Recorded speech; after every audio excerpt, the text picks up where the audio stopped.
नमस्कार। आज हम थायराइड ग्लैंड की कुछ बीमारियों के बारे में बात करेंगे। चलिए पहले हम थायराइड हार्मोन्स यानी कि T3 T4 के नॉर्मल फंक्शंस डिस्कस करते हैं अपनी बॉडी में। इसके कुछ मेटाबॉलिक रोल्स रहते हैं, जैसे कि ग्लूकोज का एब्जॉर्प्शन अपने इंटेस्टाइन्स में से और उसका यूटिलाइजेशन, बॉडी में कोलेस्ट्रॉल का नॉर्मल लेवल मेंटेन करके रखना और लाइपोलिसिस यानी कि फैट का ब्रेक डाउन कराना। इसके अलावा इसके कुछ फिजियोलॉजिकल फंक्शंस भी होते हैं, जैसे कि नॉर्मल फिजिकल ग्रोथ करवाना, नॉर्मल मेंटल डेवलपमेंट कराना, हार्ट रेट और ब्लड प्रेशर मेंटेन करना, रिप्रोडक्टिव हार्मोन्स का नॉर्मल लेवल मेंटेन करके रखना और इंटेस्टाइन्स के नॉर्मल मोटिलिटी यानी कि नॉर्मल बाउल मूवमेंट्स को मेंटेन करके रखना। थायराइड की बीमारियां दो टाइप की होती हैं, हाइपरथायराइडिज्म और हाइपोथायराइडिज्म। हाइपरथायराइडिज्म में T3 T4 का लेवल अपनी बॉडी में इंक्रीज हो जाता है, इसलिए जो इसके फंक्शंस होते हैं ये हमें बहुत ही हाइपर एक्टिविटी में नज़र आते हैं। और हाइपोथायराइडिज्म में T3 T4 का लेवल कम हो जाता है, तो ये सारे फंक्शंस स्लो डाउन हो जाते हैं। चलिए अब हम हाइपोथायराइडिज्म डिस्कस करते हैं।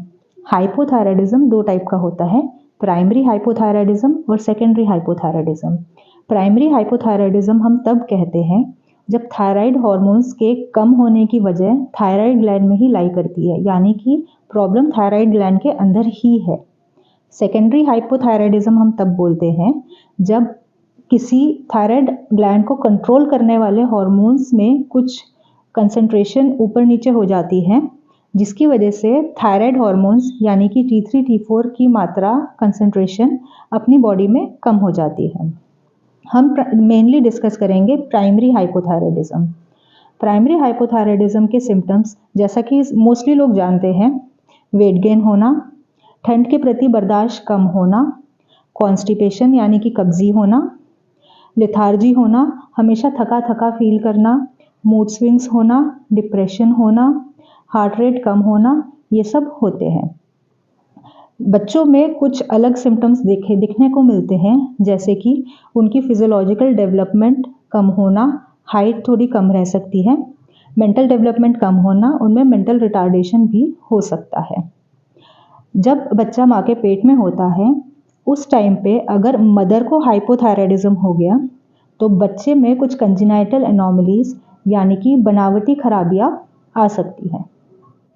हाइपरथायराइडिज्म के सिम्टम्स मोटे मोटे हाइपोथायराइडिज्म से उल्टे देखे गए हैं, जैसे कि भूख ज़्यादा लगने के बावजूद वेट कम होना, हार्ट रेट बढ़ना, दस्त लगना, एंजाइटी और नर्वसनेस होना, गर्मी बर्दाश्त नहीं कर पाना, या तो नींद ना आना या नींद आने के बाद नींद को मेंटेन करने में प्रॉब्लम होना, हाथों में ट्रेमर्स होना और आंखें प्रोट्रूड करना, जिसे हम एक्सोप्थेल्मस कहते हैं। अब जब पेशेंट हमारे पास सिम्टम्स के साथ आता है, सब पेशेंट्स में सारे क्लियर कट डिफरेंट सिम्टम्स नहीं होते। कुछ पेशेंट्स ऐसे भी होते हैं जिसमें कुछ मिक्स सिम्टम्स होते हैं।